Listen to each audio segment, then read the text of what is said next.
Let's freeze frame this moment from the end of Dragon Ball Super Broly. Look at Frieza getting absolutely wailed on. Do you think while the Berserker raged legendary Super Saiyan he found was rearranging every bone in his body, Frieza was thinking, I really need to analyze how I make life choices. The only comfort Frieza probably had before Broly punched scoliosis into his spine was that pretty much everyone in the Dragon Ball universe has made a choice just as stupid, if not worse. It didn't take long into Dragon Ball Z before the first epic mistake was committed. Not that you can really blame Piccolo too much for it. Going back to his Dragon Ball days, pretty much everything the man who was known as Piccolo Jr. wanted was to take Goku's life to avenge his father. While he failed in the first anime, the sequel gave him a second chance to cross that whole obliterate my archenemy thing off of his to-do list. Not only that, but he got to take out his brother Raditz as well. That's like 2 Gokus for the price of 1. So when he shot off that special beam cannon and shish kebabbed the sons of Bardock, it was probably one of the happiest moments of his life. Finally, no more of that stupid monkey man. And then came the twist. Raditz had sent a message to 2 even more powerful Saiyans who were now on their way. The best hope of defeating them was Goku, who Piccolo just sent to the afterlife. All of a sudden, the biggest wish Piccolo could have was Goku returning to life to take the Saiyan problem off his plate. Fast forward several episodes, and one of those Saiyans obliterated Piccolo while he was protecting Goku's son. Talk about irony, right?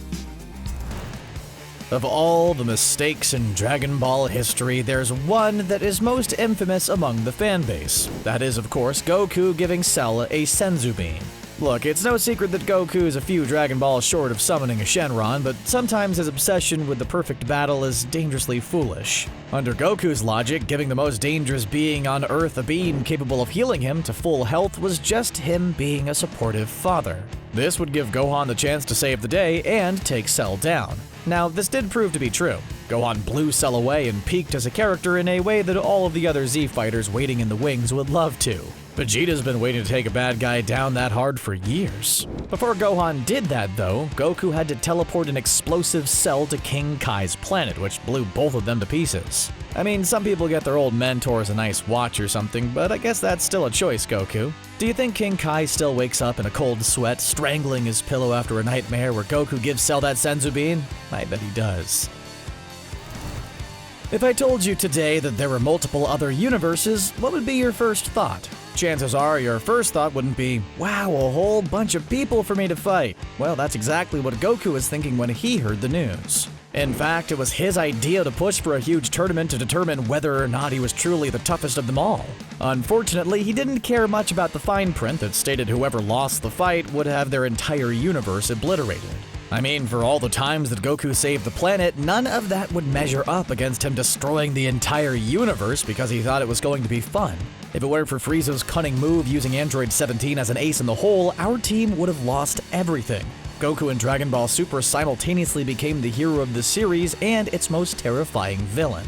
Even Frieza never came close to destroying their entire existence for an athletic competition. Still, it seemed like he had a good time. That's what it's all about, right? There was a moment, a brief moment when Vegeta had everything he wanted in the palm of his hands. His new Super Saiyan form had imperfect Cell on the ropes. All he had to do was just blow that little green jerk into dust and he'd have won it all. In one move, he would have proved that he was the ultimate Saiyan. His son would have proudly stood beside his father as he then turned to single-handedly finish off the android threat, ending all possibility that his dark future would come to pass. Then Goku and Gohan would show up and have to admit that Vegeta was the ultimate hero after all. It would have basically been Vegeta's version of It's a Wonderful Life. Then Imperfect Cell played the Saiyan Prince like a fiddle. He appealed to Vegeta's pride, and the doofus decided to allow Cell to get his perfected form so that his victory could be greater. Cut to Vegeta getting beaten to a pulp by the perfect Cell he allowed to exist in the first place. Seriously, how did the Saiyan race ever survive long enough to become an intergalactic power? Self-destructive decision-making seems to be a genetic trait.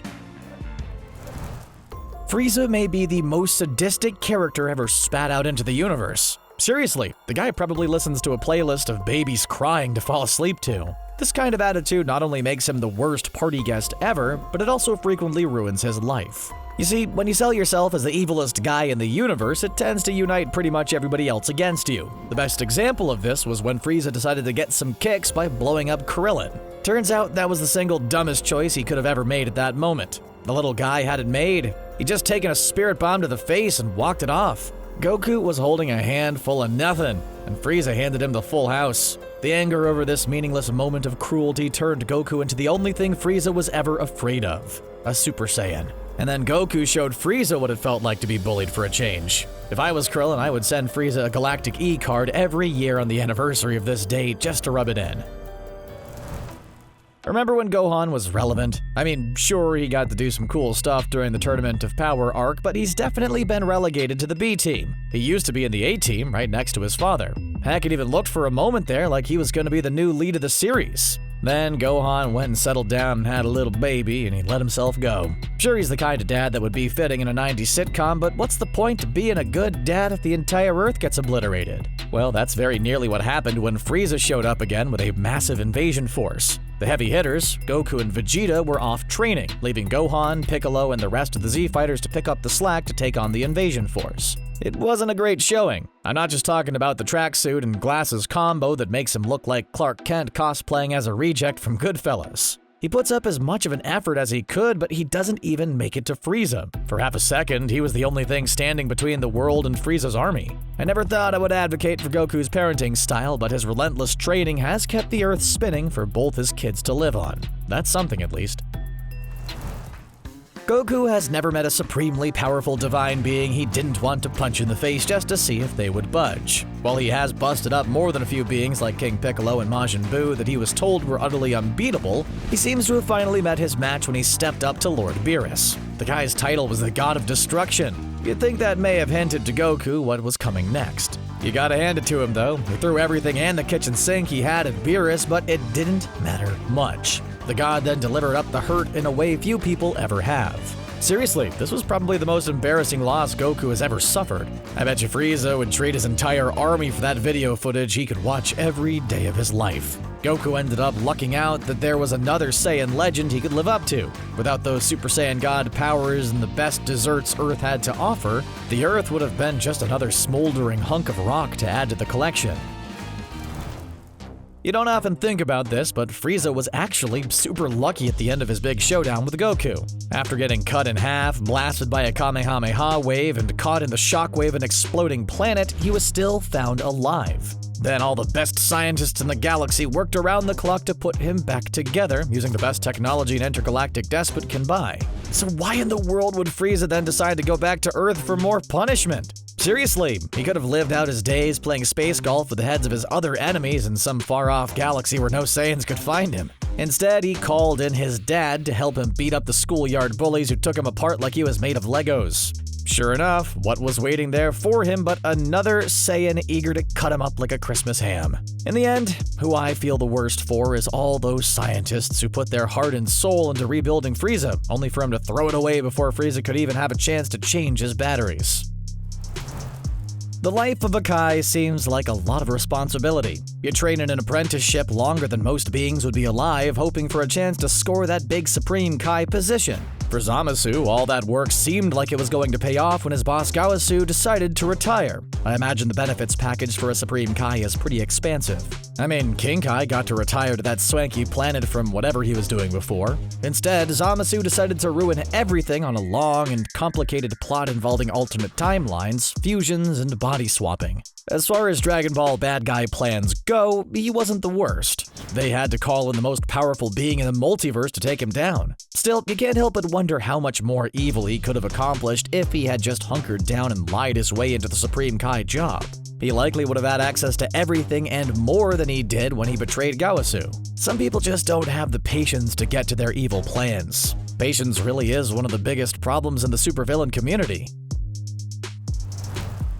And now we come to our very special presentation, a trilogy of poor decisions so legendary that they are worthy of standing beside other excellent trilogies like Star Wars or The Lord of the Rings. That is, of course, the Goku Spares Frieza trilogy. This brings us to part 1. Namek. After a contentious battle with Frieza, Goku finally had the better of his archenemy. Despite the fact that he watched Frieza slaughter both Vegeta and Krillin in cold blood, Goku made the boneheaded decision of refusing to finish Frieza off. I mean, think about how many episodes were spent with Piccolo, Vegeta, Krillin, and Gohan desperately just trying to stay alive against all of Frieza's warm-up forms. Here, Goku finally has the ability to slay this guy that everyone's been failing to even keep up with, and he refuses. Can you imagine trying to explain how this went down to those poor Namekian villagers who were raised from the dead? Oh yeah, I'm sorry that Frieza slaughtered you and all your family in cold blood, but it seemed really rude to finish him off. You kinda had to be there. What's worse is even though this choice gets a planet destroyed, he still didn't learn his lesson.